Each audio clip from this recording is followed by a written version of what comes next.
वर्गदर्शन के सभी छात्रों को नमस्कार, सत श्री अकाल।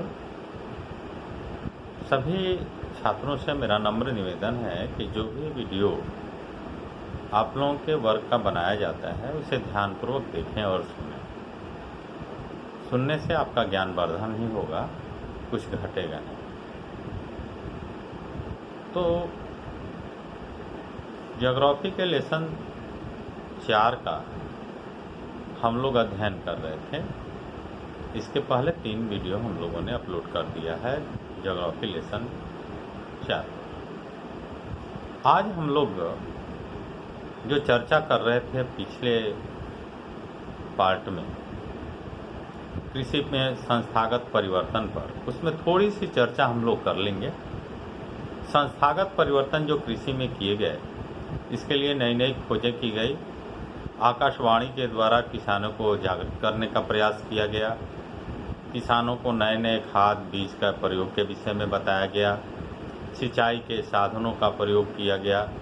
सिंचाई के साधनों को किसानों को बताया, समझाया गया, जिससे किसानों ने अपनी कृषि के कार्य में विकास किया और हमारे देश में हरित क्रांति आई और हमारा देश भोजन के लिए, खाद्यान्न के लिए आत्मनिर्भर हुआ।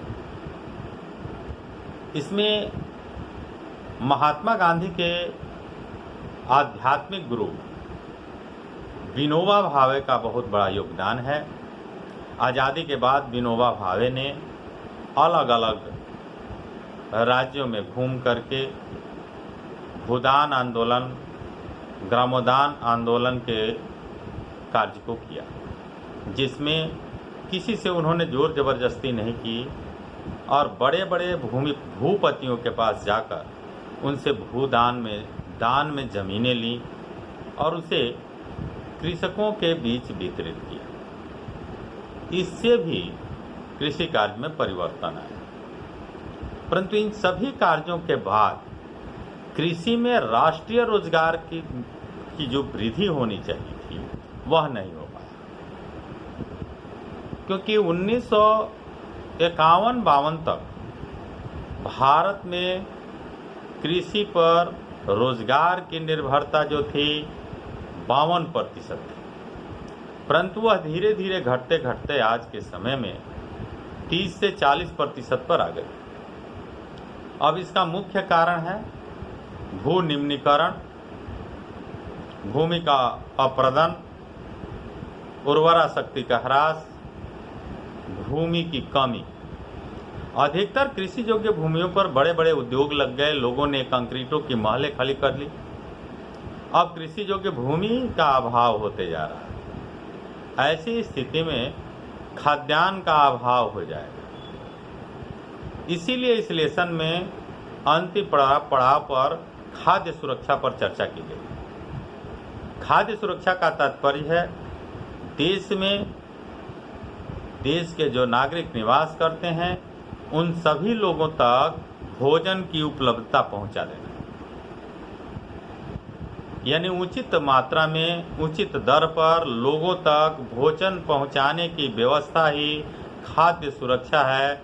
अर्थात लोगों को भोजन के प्रति सुरक्षित कर देना कि उन्हें भोजन के लिए तकलीफ न हो। और मानव जीवन की सबसे आवश्यकता जो है वह भोजन ही है। मनुष्य सारे कार्य इस भोजन के लिए ही करता है। आगे ज़्यादा पैसे कमाता है तो अपने स्टेटस, अपने स्टैंडर्ड, अपने लिविंग स्टैंडर्ड को बढ़ाता है, परंतु उसका मुख्य उद्देश्य होता है भोजन प्राप्त करना। भोजन के बाद ही उसे कपड़े और घर की याद आती है या अन्य साधनों की याद आती है। ऐसा कहा भी जाता है कि भूखे भजन न हो ही गोपाला, यानी भजन भी भूखे पेट नहीं हो सकता। इसलिए खाद्य सुरक्षा की चर्चा की। देश में खाद्य सुरक्षा के लिए हमारे यहाँ जन वितरण प्रणाली की दुकानें खुलवाई गई। हमारे यहाँ फूड कारपोरेशन की स्थापना की गई। फूड कारपोरेशन में सरकार किसानों से एक निर्धारित मूल्य पर अनाज खरीद करके गोदामों में रखती है, गोदामों में, और उससे जन वितरण प्रणाली के द्वारा आम जनता के बीच वितरित करती। इसके लिए उसने राशन कार्ड बनाया। राशन कार्ड दो तरह के बनवाए, एपीएल और बीपीएल। बीपीएल कार्ड जो बना बिलो पॉवर्टी लाइन का बना, एपीएल जो बना एबव पॉवर्टी लाइन का बना। बिलो पॉवर्टी लाइन यानी जो लोग गरीबी रेखा के नीचे थे और जो लोग गरीबी रेखा के ऊपर। तो जो लोग गरीबी रेखा के नीचे थे उन्हें न्यूनतम मूल्य पर अनाज देने की बात की गई। उनके लिए 1 रुपये केजी गेहूँ, 2 रुपये केजी चावल, 5 रुपये केजी दाल, इस तरह की व्यवस्थाएं की गई। कुछ लोगों के लिए तो उसमें ऐसी भी योजना चलाई गई अंत्योदय योजना के अंतर्गत कि पूर्ण रूपेण अनाज फ्री भी दिया गया।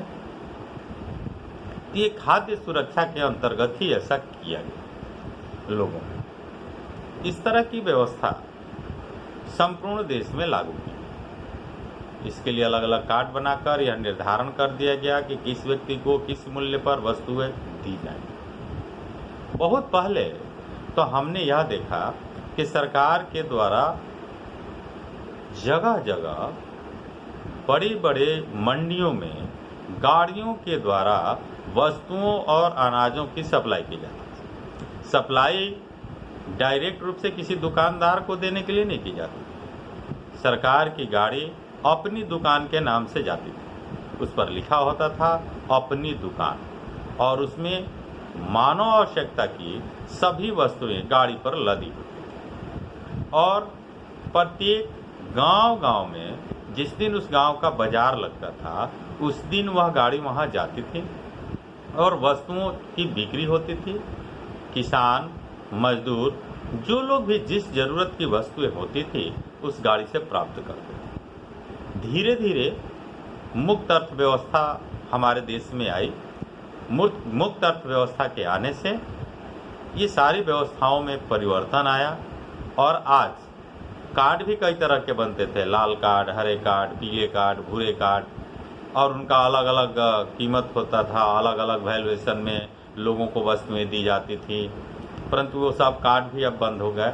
अब केवल 2 ही तरह के कार्ड हैं, एपीएल और बीपीएल।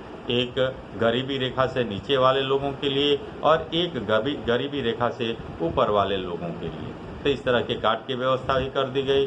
दुकानें जो अपनी चलती थी अपनी दुकान के नाम से, वो सब बंद हो गई। अब जन वितरण प्रणाली की दुकानें चलाई गई। जन वितरण प्रणाली की इन दुकानों में, अस्थायी दुकानों में, दुकानदार को सरकार के द्वारा सभी वस्तुएं प्रदान की जाती हैं। चीनी, किरोसिन तेल, कपड़े, राशन, ये सभी वस्तुएं पहले आती थी। अभी तत्कालिक रूप से किरोसिन तेल भी बहुत कम मात्रा में आता है, सभी लोगों को नहीं दिया जाता है। जिनके यहाँ बिजली का कनेक्शन है उनको किरोसिन ऑयल नहीं दिया जाता है। जिनके यहाँ बिजली का कनेक्शन नहीं लगा है उनको किरोसिन ऑयल दिया जाता है, उनको अनाज भी दिया जाता है, अनाज की कीमत भी कम दी जाती है। तो इस तरह की व्यवस्था आज भी सुचारू रूप से चल रही है। इसमें भी पहले बहुत तरह के घपले होते थे। बहुत लोगों का राशन कार्ड राशन दुकानदार अपने ही पास रख लेता था और उससे लगातार राशन उठाता था, उसे पता ही नहीं चलता था। परंतु इसको भी रोकने के लिए अभी के समय में अब अंगूठा से राशन उठाने की सिस्टम आ गई, व्यवस्था आ गई। अब कोई व्यक्ति दूसरे के कार्ड से राशन नहीं उठा सकता। जिस व्यक्ति का राशन कार्ड है वही व्यक्ति जाकर के दुकान पर राशन प्राप्त कर सकता है, क्योंकि बगैर उसके अंगूठे के राशन नहीं हो सकता है। ये राशन के घपलेबाजी भी अब समाप्त हो गई। तो एपीएल बीपीएल कार्ड खाद्य सुरक्षा के अंतर्गत लाया गया है और लोगों को इसके अंतर्गत सरकार एक निश्चित मूल्य पर अनाज किसानों से लेती है। इसे न्यूनतम समर्थन मूल्य के नाम से जाना जाता है।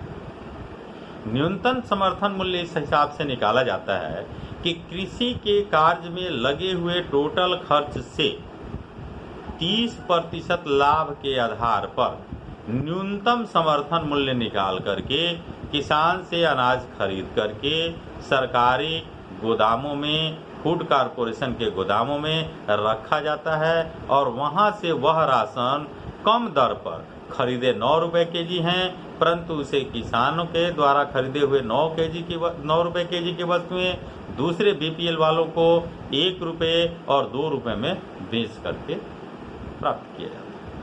तो ये खाद्य सुरक्षा के लिए अभी प्रत्येक जिले में प्रत्येक जिला कलेक्टर को यह सरकार का निर्देश है कि अगर एक भी व्यक्ति आपके जिले में भोजन के बगैर यानी खाद्यान्न के अभाव में मरता है तो वैसी स्थिति में जिला कलेक्टर की जवाबदेही बन जाएगी और उसको सस्पेंड किया जा सकता है।